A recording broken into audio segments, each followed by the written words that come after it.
get set. Where them hands, where them holes, where them throws, you know what I'm saying? Cecil. I'm going to call this one Karate is Not Rigid, You Are. And it's inspired by the following post, I guess you could say, that I made on that someone made on a video, and then I replied back to it. I was going to put the post up here, but I'm just going to read it because I don't want people to think I'm singling out somebody to pick on them. So anyway, so basically, I'm paraphrasing here. This is someone who did karate for a few years, and he got a black belt. And he said he was a natural talent at it, and also worked hard, and he managed to compete at the national level and do both kata and kumite, so forms and fighting. And then he later on decided to take up boxing, and when he got into the boxing ring, he got his clock cleaned. He got punched in the nose a bunch of times. He said that it didn't hurt because he was conditioned, but ducking and weaving were very alien to him. He said that karate was very rigid and you fight in lines where boxing is loose and rolling. And the big difference was that he had to keep your hands up to protect himself in boxing. So boxing, he found that he was rigid and he had to learn to be more pliable from boxing. Maybe I can just speak for Cecil Ryu Taekwondo, but it's been my experience that the rigidity in karate and Taekwondo too, it is not necessarily from the style, it is from the stylist. Even though I myself, now I'm thinking maybe it was because of the time we grew up when boxing was really big on TV. It was bigger than it was now. It was probably like the biggest combat sport in the country at that time. We're talking like in the 70s, early 80s. So the idea of moving and bobbing and weaving were not alien to me. And perhaps it's because over the years, a lot of people that I trained with had also at some point cross-trained in boxing. So when I put together my own method, I have integrated that in there, but yet I still will have a few students here and there, especially those who have not quite gotten to the black belt level. And they're usually people that have been there for a few years. Because with me, I think it probably takes you about 5 to 7 years to get your shodan, and that's just because you're not coming all that often. They are rigid. They won't, because they start off learning like this, and then because they got to get their body used to doing that. And so then I say, okay, let's soften it up now. I want you to duck. I want you to move out the way. I want you to, bob and weave and things like that. Instead of blocking now when something comes at you, I want you to actually yield to it. They won't yield to it. They just flat out won't yield to it. And the thing is, if you look at a lot of really good experienced competitors, and a good movie example of this is if you ever watched that movie Kuriobi, even though they're standing upright, they're very upright, but they're still very loose and fluid when they're fighting. They still feint. They don't just come in hard like this, like they wouldn't yield to something came at them. They know how to be like a blade of grass. I know that you can get that from boxing. Yeah, absolutely, you're going to get that.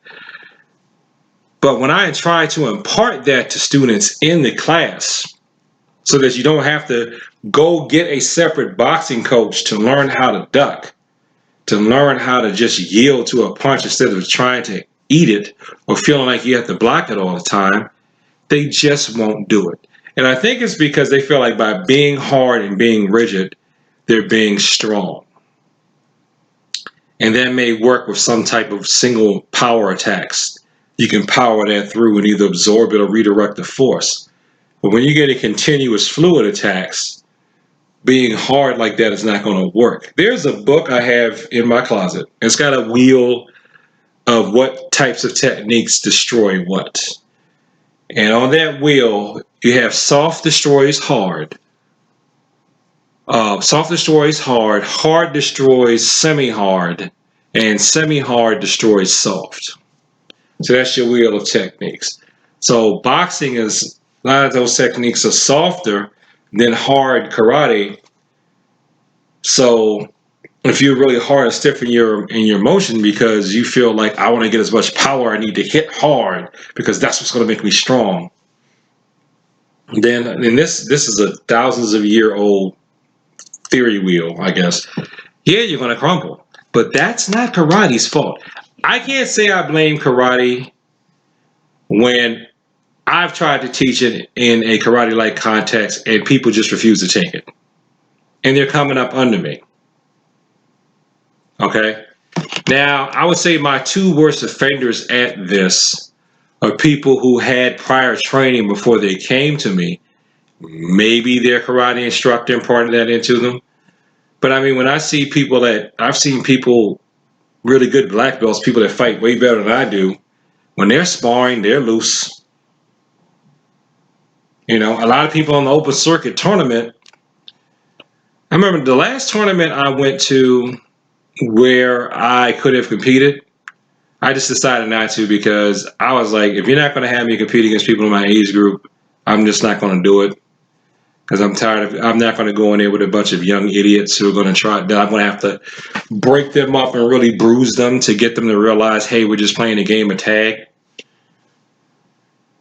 I saw some guys, especially those guys, you know who you are if you're watching this, you were under the bleachers. They started off working some boxing combos, transitioned right into some Wing Chun punching, and then went into a couple of karate type punches. I mean, yeah, cross training is beautiful, and I recommend it myself, but I don't know if you necessarily had to go to another style to get that.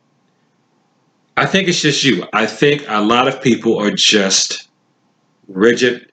They have their preconceived notion of what karate is supposed to be for them, what Taekwondo is supposed to be with them, for what a martial art is supposed to be with them.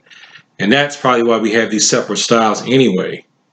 These boxes that we create for ourselves. And even now, the box I created for myself, because people just can't do this. They can't study martial arts and combat sports as a whole,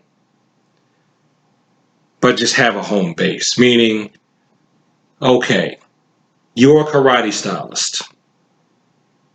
That's what you base your stuff on. That's what you started in. That was your introduction to the martial arts. So yes, get good at that and learn that, but absorb from everything else what you can. You know, I technically came up first judo.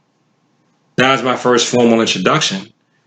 But, you know, over the years before I went back to classes too, I got some boxing exposure, some wrestling exposure, just some exposure for some natural movements, some Tang Sudo exposure, some Taekwondo exposure, which ended up being my quote unquote base. You know, some exposure to Kung Fu, all types of stuff. Maybe that's why I can be pliable. I know not to just be rigid. You know, people have dropped some internal arts knowledge in my ear and stuff like that. So it's not really that karate, it's not karate's fault. It's not any style's fault. It really is truly the student. I used to be one of these people that think, oh, well, it's because my teacher didn't teach me this, my teacher didn't teach me that. Maybe your teacher tried to tell you and you just didn't learn it because you just weren't listening, or maybe you just weren't ready for it. You know, I know I've tried to be the type of teacher that's open to a lot of different things. I'm glad now, looking back, that I had the winding road that I did, because now that I'm where I am, I can teach my mainstay. The mainstay I teach is Taekwondo, but I know how to address and talk about its quote unquote holes. So I'm well rounded. Now I'm well rounded enough to know there's a lot of stuff I still don't know. There's a lot of stuff I still don't know.